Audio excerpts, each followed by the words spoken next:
नमस्कार श्रोता बंधु, स्वागत करुछि आम यूट्यूब चैनल बिरंची दास शो को। प्रति थर परी आज आउ एक सुंदर कहानी आपण मानक पई आनी आछि। आजिर कहानी को रचना करिसंती गाल्पिक अरविंद दास। हाँ श्रोता बंधु, ईश्वरଙ୍କ सृष्टि श्रेष्ठ उपहार हेउछि बंधुता। जड़े भल बंधु अम्लजान सदृश। बंधुतार निबिड़ता बेले बेले मनीष को अभाव असुविधा आउ जंत्रणा रक्षा करिଥାଏ। जहा काहाकू कही हुए ना ता केवल जड़े भल बंधु को कही हुए, किंतु बेले बेले नियतिर निष्ठुर निष्पत्ति किछि बंधु को अबेଳରେ संसार विदा नबाकू पड़े। से भली दुई जण बंधु को विदाय को मन पकई दुई जण परिणत बयसर सांगंक बर्थडे केक ऑर्डर करने समय कथा को नहीं कहानी गतिशील। आउ कहानी शीर्षक बंधुता। तेरे गल्प भितर को जीवा पूर्व पुणी थे कही रखे, जदि आपण मैंने जे आम चैनल को सब्सक्राइब करना अविलंबे सब्सक्राइब करने सह बेल आइकन को दबाई दिंतु। फल आमर समस्त नुआ नोटिफिकेशन आपण ही प्रथम पाइबे। तेज आज गल्पर शीर्षक बंधुता, गाल्पिक अरविंद दास। नुआ खोली बड़ केक शॉप भितर को पशि गोटे चेयर रे बसी पड़ी अजित बाबू टिके थक्का मारी सामना काच थाक भितर थुआ होइतिबा रंग बेरंग केक गुड़िक दृष्टि पहरई आनिले। काउंटर रे बसीथिबा दुकान मालिक अजित बाबू को देखि पाखक आसी पचारिले, सार किछ ऑर्डर थिला कि? निज हाथ रे धरिथिबा वाकिंग स्टिक टी टेबल को आउजी दी अजित बाबू कहले, जने सांग पाई केक ऑर्डर करबा को आसीछि, शीघ्र बनै परिबो? मोर फ्रेश केक दरकार, बिना अंडा वाला बटरस्कच केक। जदि आपण को दुकान रो किछ स्पेशल जिनिस थिबो ऐड करि परिबे। केते ओजन रो? किछि ओकेजन माने बर्थडे अथवा एनिवर्सरी अथवा आउ किछि? ऊपरे ना कोन लेखा हबो? टिके हसी दी अजित बाबू कहले, हैप्पी बर्थडे हरिशंकर बोली लिखिबे। सॉरी, इंग्राजी रे नुहे, ओडिया रे जन्मदिन बोली लिखिबे। एबे प्राय समय विदेश रे निज पिलांको पाखरे रहुतबा मोर ए बंधु भारी स्वाभिमानी, ओडिया भाषा प्रेमी। अध किलो केक चलिबो, सांगरे कैंडल, प्लास्टिक छुरी आउ किछि पेपर प्लेट देबाकू भूलिबेनी। तेबे मोते ग्लास पीवा पानी दियंतु, बाहरे जो खरा हेउछि। मुंडर झाड़ पोछुथिले अजित बाबू। दोकानी जनक केक पाई बरात दे जड़े बय को पानी आनिबा पाई निर्देश दे अजित बाबू को विनतापूर्ण भावे कहले, आपण कष्ट करी खरारे दुकान को न आसी फोन रे बा ऑनलाइन ने घरु थाई भी केक ऑर्डर करि परिबे। 5 किलोमीटर भितरे आम दुकान रो फ्री डिलीवरी अछि। पानी आसी जाइथिला। पानी 2 ढोक पी अजित बाबू मुरुकी हसी कहले, हरि मोर सबुठु घनिष्ठ बंधु। स्कूल बेलू आमे दुहिंक बंधुता। सब बेले ता पाई केक मु निजे देखी बरात दे निज हाथ रे धरिकी जाए। बयस हेला बोली कोन सांग पाई एतक करि परिबेनी? वाकिंग स्टिक धरिछि बोली मते कोन बुढ़ा लोक बोली भाबिलो कि? दोकानी टिके लज्जित होई संभ्रमता सह कहले, ना ना सारे, आपण बोधे भूल बुझिले। एकदम फिट अछंती आपण। मु कहउथली आपण एठी को निजे आसी भी भलो क्वालिटी जिनिस घरे बसी पाई परिबे। आपण कोन एई पाखरे रहउछंती? आपण को ना जानी पारे कि?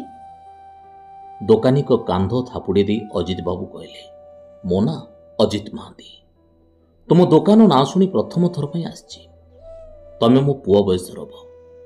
आम भली लोकंक पाचिला केश बयस भार रे नई जाइथिबा अंटा कांध को देखि अनेक दयापूर्ण नजर रे हमको देखंती, जहा मु आदौ पसंद करेना। मो पई बयस गोटे नंबर मात्र। ठीक कहते आपण। 20-25 मिनिट अपेक्षा करंतु, आपण को ऑर्डर प्रस्तुत हो। आम दुकान लो फैट क्रीम, कम मीठा व्यवहार होइतबा स्पेशल केक आपण को पाए। कॉफी बा मिल्क से किछि पीबे?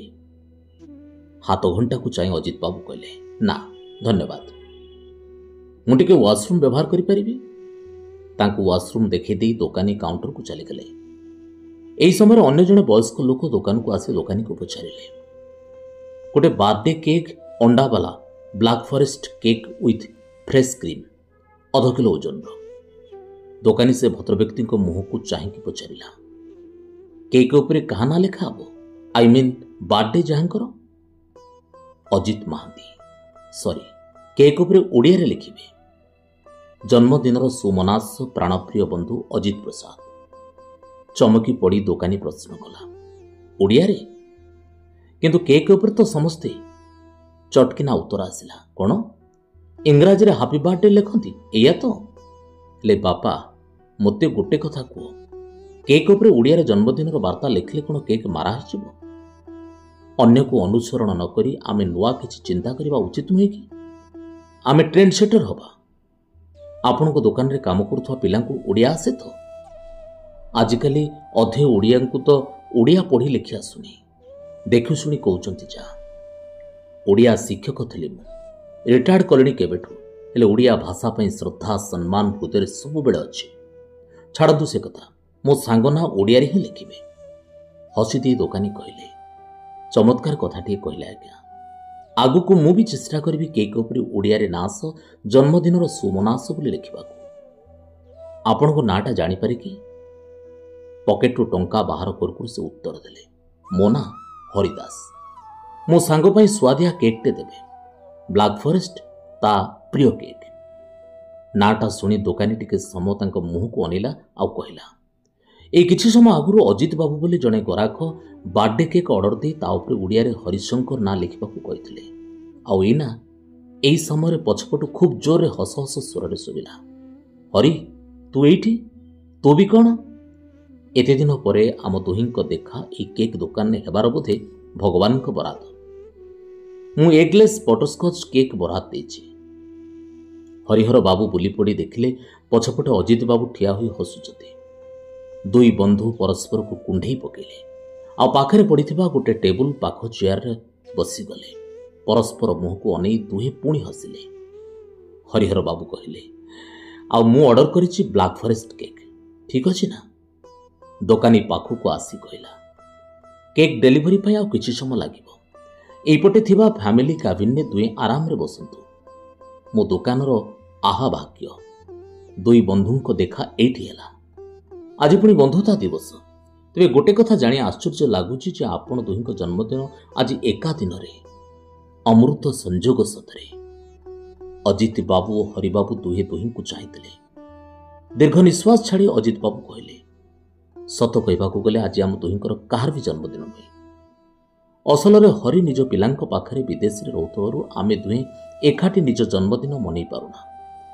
ତେଣୁ ଯେବେ ହରି ଓଡ଼ିଶା ଆସେ ପ୍ରାୟ ତା ପରଦିନ ହିଁ ଆମେ ଦୁହେଁ ଏକାଠି ହେଉ, କେକ୍ କାଟୁ, ପୁରୁଣା ସ୍ମୃତି ସବୁ ମନେ ପକାଉ।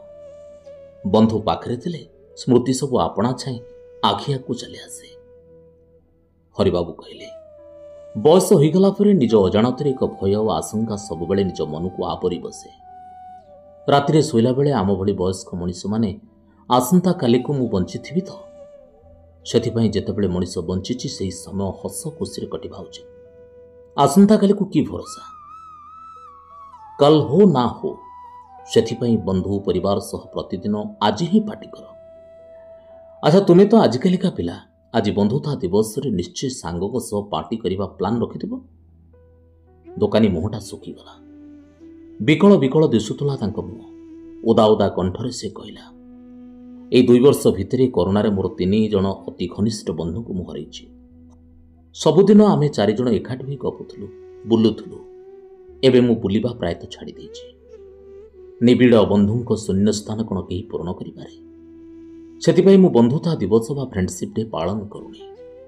ପାଖରେ ପଡ଼ିଥିବା ଚେୟାରରେ ତାଙ୍କୁ ବସିବାକୁ ଅନୁରୋଧ କରି ଅଜିତ ବାବୁ ପଚାରିଲେ, ତୁମ ନାଁ କ'ଣ କହିଲ? ଆଖି ପୋଛି ସେ କହିଲା, ପୁଲକ। ଆରେ ବାଃ, ଚମତ୍କାର ନାଁଟି। ତୁମେ ସବୁବେଳେ ଖୁସି ରହିବା ଉଚିତ। ସାଙ୍ଗମାନେ ହେଉଛନ୍ତି ଭଗବାନଙ୍କ ଅଦ୍ଭୁତ ସୃଷ୍ଟି। ଆମ ସମସ୍ତଙ୍କ ପାଇଁ ଅମ୍ଳଜାନର ବିକଳ୍ପ ଭଳି। ତେବେ ଉପରକୁ ଚାଲିଗଲା ଲୋକ ଆଉ ଫେରେ ନା, ବନ୍ଧୁ ବି। ବଞ୍ଚିଥିବା ଲୋକଟିକୁ ଜୀବନ ବିତେଇବାକୁ ପଡ଼େ ବାଧ୍ୟ ହୋଇ ଆମ ଭଳି। ଆମକୁ ବନ୍ଧୁ ବୋଲି ଗ୍ରହଣ କରିପାର। ବନ୍ଧୁତା ପାଇଁ ବୟସ ସୀମା କିଛି ନଥାଏ। କେକ୍ 2ଟା ୟା ମଧ୍ୟରେ ଆସିଯାଇଥିଲା। ପୁଲକ ହଠାତ୍ ପଚାରିଲା, ମୋ ଧୃଷ୍ଟତା ମାର୍ଜନା କରିବେ ଆଜ୍ଞା। ଆପଣ 2 ବନ୍ଧୁ ଏତେ ଘନିଷ୍ଠ, ଅଥଚ ମୁଁ ବୁଝିପାରୁନି ଆପଣ ଦୁହେଁ ଏକାଠି ମିଶି ଗୋଟିଏ ଫ୍ଲେଭର କେକ୍ ଅର୍ଡର କରିବା ବଦଳରେ 2ଟା ଭିନ୍ନ ଫ୍ଲେଭର କେକ୍ କାହିଁକି କାଟୁଛନ୍ତି? ବନ୍ଧୁ ଭଲ ପାଉଥିବା ଫ୍ଲେଭରକୁ ଦିନକ ପାଇଁ ତ ଆପଣେଇ ପାରିବା ଆମେ। 2 ବନ୍ଧୁ ପୁଣି ଥରେ ପରସ୍ପରକୁ ଅନେଇଲେ। ଛେପ ଢୋକି ଧୀର ଅଥଚ ଗମ୍ଭୀର ସ୍ୱରରେ ହରିବାବୁ କହିଲେ, ଅସଲରେ ଭାନିଲା ଫ୍ଲେଭର ହିଁ ଆମ ଦୁହିଁଙ୍କର ପସନ୍ଦ। ଆମ ଦୁହିଁଙ୍କ ଅତି ଘନିଷ୍ଠ ବନ୍ଧୁ ଶଙ୍କର ଓ ପ୍ରସାଦ ଏବେ ଆମ ଗହଣରେ ନାହାନ୍ତି। ବଟରସ୍କଚ୍ ଆଉ ବ୍ଲାକ୍ ଫରେଷ୍ଟ ଫ୍ଲେଭର ହିଁ ସେ ଦୁହିଁଙ୍କ ପସନ୍ଦ ଥିଲା। ବନ୍ଧୁଙ୍କ ସ୍ମୃତି ଉଜାଗର କରିବା ତଥା ସେମାନଙ୍କ ଅବର୍ତ୍ତମାନରେ ସେମାନଙ୍କ ଜନ୍ମଦିନ ଓ ଆମ ବନ୍ଧୁତାକୁ ମନେ ପକାଇ କେକ୍ କାଟ। ଆବାକାବା ହୋଇ ଚାହିଁଥିବା ପୁଲକ କାନ୍ଧରେ ହାତ ରଖି ଅଜିତ କହିଲେ, ଭଗବାନ ବନ୍ଧୁମାନଙ୍କୁ ଆମ ପାଖରୁ ଛଡ଼େଇ ନେଇ ପାରନ୍ତି, ହେଲେ ବନ୍ଧୁତାକୁ କେବେ ବି ଛଡ଼େଇ ନେଇ ପାରନ୍ତିନି। ବନ୍ଧୁତା ଚିର ଅମର। ଶୁଣୁଥିଲେ ଗାଳ୍ପିକ ଅରବିନ୍ଦ ଦାସଙ୍କର ଏକ ଭିନ୍ନ ସ୍ୱାଦର ଗଳ୍ପ ବନ୍ଧୁତା। ହଁ ଶ୍ରୋତା ବନ୍ଧୁ, ଦୁଇ ବନ୍ଧୁ ହରିବାବୁ ଆଉ ଅଜିତ ବାବୁ, ସେମାନଙ୍କ ଅନ୍ତରଙ୍ଗ ବନ୍ଧୁ ଶଙ୍କର ଆଉ ପ୍ରସାଦର ସ୍ମୃତିର ବାର୍ଥଡେ କେକ୍ ଅର୍ଡର କରୁଥିବା ବେଳେ ଦେଖା ସାକ୍ଷାତ ଆଉ ଅତୀତର ସ୍ମୃତିଚାରଣ କରନ୍ତି। ଦୋକାନୀ ପୁଲକ ବନ୍ଧୁତା ଦିବସର କଥା ଶୁଣି ମନଉଣା କରେ, କାରଣ ତାର 3 ଜଣ ସାଙ୍ଗକୁ ସେ ନିକଟରେ ହରାଇଛି। ତେବେ ହରିବାବୁ ଆଉ ଅଜିତ ବାବୁଙ୍କ ପୁଲକକୁ ବନ୍ଧୁତା ପାଇଁ ହାତ ବଢ଼ାଇବା ପୁଣି ଥରେ ବୁଝାଇ ଦେଇଛି, ବନ୍ଧୁତା ପାଇଁ ବୟସ ଏକ ବାଧକ ନୁହେଁ। କାହାଣୀଟି ନିଶ୍ଚିତ ଭାବରେ ଆପଣମାନଙ୍କୁ ଖୁବ୍ ଭଲ ଲାଗିଥିବ। ଆଉ ଯଦି ଭଲ ଲାଗିଥାଏ ତେବେ ଆମ ଚ୍ୟାନେଲକୁ ଲାଇକ୍, ସେୟାର, କମେଣ୍ଟ ଆଉ ସବସ୍କ୍ରାଇବ୍ କରିବାକୁ ଆଦୌ ଭୁଲିବେନି। ମୁଁ ପୁଣି ଆସିବି ଆସନ୍ତା ସପ୍ତାହରେ ଆଉ ଏକ ସୁନ୍ଦର କାହାଣୀ ନେଇ। ସେ ଯାଏଁ ରହୁଛି, ନମସ୍କାର।